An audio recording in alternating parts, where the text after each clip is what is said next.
Hi అండి, welcome to our channel. ఈరోజు మన మన ఛానల్ చూసి చాలా మంది వాళ్ళ డౌట్స్ ఉన్నాయి. వాళ్ళ డౌట్స్ క్లియర్ చేసుకోనికి మనకు మెసేజ్ పెట్టారు. సో ఈ మెసేజ్కి డాక్టర్ దగ్గరికి వచ్చాము. డాక్టర్ గారి పేరు డాక్టర్ ఎస్ఏ రెహమాన్ గారు. అన్న మాటలతోనే మనం తెలుసుకుందాం వాళ్ళ ప్రాబ్లమ్స్ అన్ని. సార్ నమస్కారం సార్. సార్ ఇప్పుడు మనకు ఇన్బాక్స్లో ఒక మెసేజ్ వచ్చిందండి. ఒక మహిళకు ఒక అబ్బాయి పంపించారండి. ఒక మహిళకు 6-8 యాంగిల్లో చేస్తే తృప్తి చెందుతుంది అని ఒక అబ్బాయి మనకు మెసేజ్ పెట్టాడండి. ఇదేంటంటే ఇది చాలా పర్సనల్ విషయము. సామాన్యంగా ఏమవుతుందంటే పొజిషన్ గురించి, అంటే ఎప్పుడైతే ఈ పొజిషన్స్ వస్తాయో అంటే దీని గురించి వాళ్ళు ఎలా మాట్లాడుకోవాలి, వాళ్ళకు ఏ పొజిషన్ వాళ్ళకు మంచిగా అనిపిస్తుంది, అమ్మాయిలకు ఏంటి, వాళ్ళు ఓపెన్ గా ఉండి వాళ్ళ పార్ట్నర్ తో మాట్లాడితేనే వాళ్ళకు ముందుకు వెళ్ళొచ్చు. ఎందుకంటే సామాన్యంగా ఇది చాలా పొజిషన్స్ లో ఉంటాయి. జస్ట్ ఫర్ ఎగ్జాంపుల్ మెషినరీ కానివ్వండి, కౌగల్ కానివ్వండి, లేకపోతే స్పూన్ అంటారు, లేకపోతే డాగీ స్టైల్ అంటారు. ఇవన్నీ వివిధ రకాల పొజిషన్స్ ఉంటాయి. యూజువల్లీ ఏంటంటే ఇప్పుడైతే అంటే వాళ్లకు క్లైటోరిస్ ఎక్కడైతే రబ్ అవుతుందో దాన్ని బట్టి వాళ్ళు ఆ పొజిషన్ తీసుకుంటారు. అయితే ఆ పొజిషన్ తీసుకోవడం వాళ్ళ పర్సనల్ ఇష్యూ, వాళ్ళ పర్సనల్ డెసిషన్. ఏ పొజిషన్ ఒకటి మనం ఇదే మీరు వాడాలని చెప్పలేము. యూజువల్లీ ముందైతే క్లాసికల్ మెషినరీ పొజిషన్ చాలా వాళ్లకు ఉంటుండే, ఎందుకంటే దానికి స్కిన్ టు స్కిన్ టచ్ అవుతుంది అనమాట. ఇప్పుడు ఫర్ ఎగ్జాంపుల్ మిషనరీ పొజిషన్ అంటే ఇలా ఉంటుంది, ఇలా అబ్బాయి పడుకుంటే అమ్మాయి లేకపోతే అమ్మాయి ఇలా ఉంటుంది. అయితే ఈ స్కిన్ టచ్ ఎక్కువ వస్తుంది, కెమిస్ట్రీ ఎక్కువ వస్తుంది, కళ్ళు ఎక్కువ చేస్తారు చూసి వాళ్ళు. అయితే అది చాలా కామన్ పొజిషన్. ఇప్పుడు అలాగే ఏంటంటే చాలా మందికి అంటే డాగ్ స్టైల్లో కూడా వాళ్ళకు మంచిగా కనిపిస్తుంది, ఎందుకంటే ఎక్కువగా పెనిట్రేషన్ అవుతుంది అందులో. దాని వలన ఏంటంటే క్లైటోరిస్ రబ్ అయ్యే ఛాన్సెస్ తక్కువ ఉంటాయి, కానీ పెనిట్రేషన్ ఎక్కువ ఉండడం వలన వాళ్ళకు సంతృప్తి వస్తుంది. అందుకే వాళ్ళు ఆ పొజిషన్ కూడా కావాలని ఉంటుంది వాళ్ళకు. అయితే ఈ పొజిషన్స్ గురించి చాలా మటుకు మనం డీటెయిల్ గా మనం మాట్లాడొచ్చు. బట్ అల్టిమేట్లీ ఏంటంటే మన సొసైటీలో, మన సంప్రదాయంలో ఇవన్నీ డిస్కషన్ యూజువల్లీ చేసుకోము. ఎందుకు చేసుకోమంటే నార్మల్లీ ఏమనుకుంటారంటే అరే ఏమనుకుంటారో ఎవరు ఎలా ఉంటుందని. అందుకే ఎక్కడ డిస్కస్ చేసుకోకండి, కానీ మీ పార్ట్నర్తో డిస్కస్ చేసుకోండి. మీ పార్ట్నర్తో మీరు మాట్లాడాలి.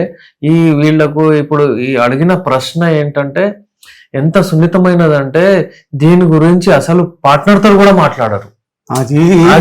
రోజులో అదే జరుగుతుంది సార్. యాక్చువల్ గా వాళ్ళు ఓపెన్ అయ్యి వాళ్ళ వైఫ్ తోటి ఓపెన్ గా మాట్లాడుకుంటే ఏదన్నా జరగవచ్చు. సో వాళ్ళు మాట్లాడరు, వీళ్ళు మాట్లాడరు. అదే ఇప్పుడు ఏంటంటే పార్ట్నర్ తో ఓపెన్ అయ్యి మాట్లాడుకుంటేనే వాళ్లకు దాని సొల్యూషన్ దొరుకుతుంది. ఏ పొజిషన్ ఇంపార్టెంట్, దాని పేరు అవసరం లేదు. ఇప్పుడు చూడండి, మేము ఉమెన్ ఆన్ టాప్ అని వస్తుంది, యూజువల్లీ అలా చెప్తారు. అంటే అమ్మాయి పైకి వచ్చి షీ కెన్ డిసైడ్ ఆమెకు ఎంత అంటే భావప్రాప్తి ఎక్కడ దొరుకుతుంది, ఎక్కడ ఆమెకు అడ్జస్ట్ అవుతుంది అనేది అంగం లోపల పోయిన తర్వాత ఇప్పుడు ఇది బాగుంటుంది. అదే చాలా మందికి వివిధ రకాల పొజిషన్స్ వాళ్ళు లైక్ చేస్తారు. అందుకనే పొజిషన్స్ గురించి ఏంటంటే పర్సనల్ ఇష్యూ వాళ్ళు చేసిన తర్వాతనే వాళ్లకు అది అర్థమవుతుంది అనమాట, ఏ పొజిషన్ వాళ్ళకు మంచిగా అనిపిస్తుంది. ప్రెగ్నెన్సీ గురించి ఒకవేళ ట్రై చేస్తే అది ఇంపార్టెంట్. ప్రెగ్నెన్సీ గురించి ఒకవేళ ట్రై చేస్తే వాళ్ళకు మెషినరీ పొజిషన్ చాలా బాగుంటుంది. స్కిన్ టు స్కిన్ టచ్ వస్తుంది, కళ్ళు చూస్తారు, వాళ్ళు మాట్లాడతారు. ఇంకేంటంటే ఆ పొజిషన్ లో వీర్యం బయటికి రాదు. సామాన్యంగా ఎప్పుడైతే వీర్యం బయటికి వెళ్తుందో దాని తర్వాత అది సర్వీస్ లోపలికి వెళ్ళిపోతుంది అనమాట. అంటే లోపల ఉండిపోతుంది, కానీ చాలా మటుకు బయటికి కూడా వచ్చేస్తుంది. అయితే ఆ పొజిషన్ లో ఉంటే ఏంటంటే ఎక్కువ క్వాంటిటీ ఆఫ్ సెమినల్ ఫ్లూయిడ్ యోని లోపల ఉంటుంది. అందుకనే ఆ పొజిషన్ అడ్వైజ్ చేస్తాం మేము. డాక్టర్ గారు ఇంకో అతను పంపించాడు మెసేజ్. నా వయసు 50 సంవత్సరాలు. నా వైఫ్తో నేను సెక్స్ చేయలేకపోతున్నాను. నా వైఫ్ నన్ను సెక్స్ చేయడం రాదు, నువ్వు వేస్ట్ అన్నట్టు మాట్లాడుతుంది. నా కౌంట్ పెంచుకోనికే, నాకు సెక్స్ పరంగా శక్తి పెంచుకోనికే ఏమన్నా సజెషన్ చెప్తారా అని అడుగుతున్నారండి. అవునండి, కరెక్ట్. ఇది 50 సంవత్సరాల తర్వాత ఇప్పుడు ఏమవుతుందంటే చాలా మందికి ప్రాబ్లమ్స్ వస్తాయి. వాళ్ళ పార్ట్నర్ వాళ్ళ కోఆపరేట్ చేయరు. చాలా మంది ఇలా చెప్పేస్తారు, వాళ్ళకి కూడా అవగాహన ఉండదు. అందుకే ఈ కౌన్సిలింగ్ సెషన్స్ లో వస్తుంది. అందుకే నార్మల్లీ నేను ఏమంటానంటే చాలా మందికి 50 అయిన తర్వాత మేల్స్ లో అంటే కోరికలు ఎక్కువైపోతాయి, కానీ అంగము అది సపోర్ట్ చేయదు. అలాంటప్పుడు ఏముంటుందంటే ఈ హార్మోన్స్ తగ్గుతాయి. ఆ హార్మోన్స్ సరిదిద్దుకుంటే అయిపోతుంది. నార్మల్లీ అంగంకు లేపేదే హార్మోన్స్. అయితే 50కి ఎప్పుడైతే వస్తారో అప్పుడు మీరు కొంచెం ఎక్సర్సైజ్ చూడాలి. అంటే మీరు చెకప్ చేయించుకోండి, షుగర్ వ్యాధి ఉందా లేదా. 40 నుంచి స్టార్ట్ అవుతా, 45 నుంచి స్టార్ట్ అవుతా సార్? 40 నుంచి 40 ఎవరికైనా ఈ అంగస్తంభన ప్రాబ్లం రావచ్చు. సామాన్యంగా వచ్చేది 40-45 తర్వాత 40 years ఇది వస్తుంది ఎలాగైనా. ఎందుకంటే బాధ్యతలు ఎక్కువైపోతాయి, స్ట్రెస్ ఎక్కువైపోతుంది, పిల్లలు పెద్దగా అయిపోతారు. చూడండి మీరు 28-25 లో పెళ్ళైన వాళ్ళ పిల్లలు 40-42 వచ్చే వరకు 10th అక్కడికి వచ్చేస్తారు. వాళ్ళకి స్ట్రెస్ టెన్షన్ వాళ్ళకి ఎలా చూడాలి, ఏంది ఇన్కమ్, అది ఇది అవి చాలా ఉంటాయి సోషల్ ఎకనామిక్ బ్యాక్గ్రౌండ్స్. అందుకని ఈ ప్రాబ్లమ్స్ వస్తాయి 50 ఏళ్ల తర్వాత. మీరు చెప్పేది 50 years మనం మాట్లాడుకుందాం, అలానే చేశారు కదా. ఈ 50 ఏళ్ల వాళ్ళకి ఏంటంటే ఇవన్నీ సరిదిద్దుకుంటూ టెస్టోస్టెరాన్ లెవెల్స్ నార్మల్ పెట్టుకుంటే సరిగా అయిపోతుంది. దానికి మంచి ఫ్రూట్స్ తినండి, దానిమ్మ పండు తినండి, వాటర్ మిలన్ ఉంటుంది అది తినండి, మీరు అలాగే బనానాస్ తినండి. మీరు రెగ్యులర్ హ్యాబిట్స్లో పెట్టుకోండి ఇవన్నీ.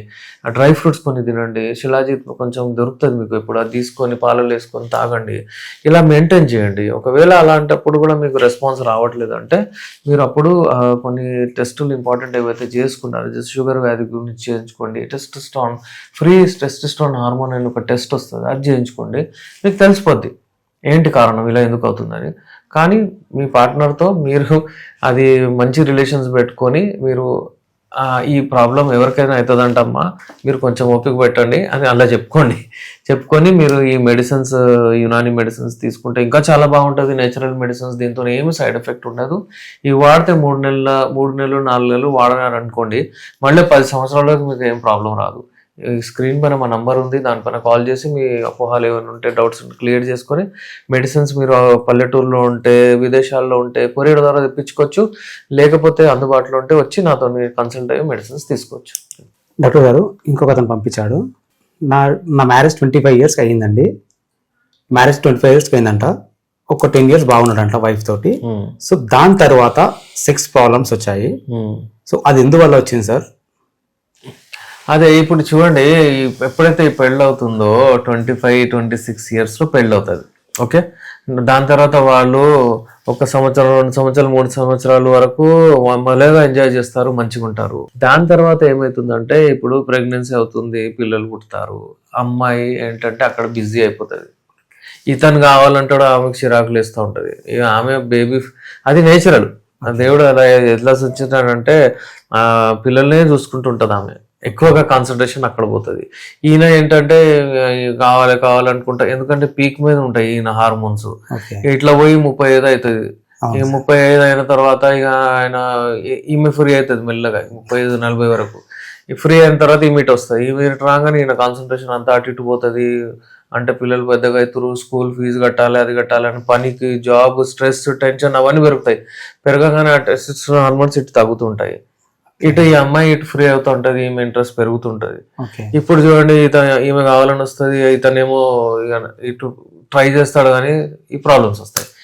అక్కడ పాయింట్ అది అతను మెయింటైన్ చేసుకోవాలి. వీళ్ళిద్దరు ఏంటంటే ఒక దగ్గర కూర్చొని మాట్లాడి ఇలా అవుతుంది, ఇలా ఉంది అని ఒకవేళ మాట్లాడుకొని కరెక్ట్ చేసుకుంటే ముందుకెళ్తారు. లేకపోతే సైకలాజికల్ ఎరెక్టైల్ డిస్ఫంక్షన్ అంటారు, ప్రీమెచ్యూర్ ఎజాక్యులేషన్ అంటారు, శీఘ్రస్ఖలనం, ఈ లైంగిక సమస్యలు అన్నీ వచ్చే ఛాన్సెస్ ఉంటాయి. ఇది కామన్. అక్కడే కరెక్ట్ చేసుకుంటే మళ్ళీ ఒక 8-10 సంవత్సరాల వరకు ఏమీ ప్రాబ్లం ఉండదు. దీంతో పాటు వీళ్ళు ఏంటంటే వాళ్ళు ఎక్సర్సైజ్ కంటిన్యూ పెట్టాలి. పొద్దున్న పూట లేవడము, సన్ లైట్లో వెళ్ళడము, విటమిన్ డి దొరుకుతుంది. అట్లా విటమిన్ డి డెఫిషియన్సీతో కూడా ఎరెక్టైల్ డిస్ఫంక్షన్ అవుతుంది. అంటే అంగం గట్టిగా పడదు, అంగం మెత్తగా పడిపోతుంది. నేను మా వైఫ్ దగ్గర వెళ్తున్నాను కానీ కోరికలు ఉన్నాయి కానీ చేయలేకపోతున్నాను. చాలా మందికి అయితే అసలు కోరికలే రావట్లేదు అంటారు. అయితే ఈ హార్మోనల్ ఇంబ్యాలెన్స్, ఇవన్నీ బ్లడ్ ఫ్లో మంచిగా రాకపోవడం వలన ఈ ప్రాబ్లమ్స్ వస్తాయి. అయితే ఈ ఏజ్ ఇష్యూ ఏంటంటే, మీరు ఇప్పుడు అతనికి 25లో పెళ్ళైంది, 25లో మళ్ళీ 35లో అలా ఈ ప్రాబ్లమ్స్ వస్తున్నాయంటే ఇదే ఇద్దరు కూర్చొని మాట్లాడుకొని ఒక టైం ఫ్రేమ్ డిసైడ్ చేసుకుంటే మంచిగా నడుస్తుంది. అతిగా సెక్స్ చేయడం కూడా ప్రాబ్లమే, చేయకపోవడం కూడా ప్రాబ్లమే. ఓకే. అందుకని ఏంటంటే దాన్ని ఒక మేనేజ్ చేసుకుంటూ మనం ముందుకెళ్తే మీ లైఫ్ చాలా మంచిగా ఉంటుంది. మీరు మీ వైఫ్ని సాటిస్ఫై కూడా చేయొచ్చు.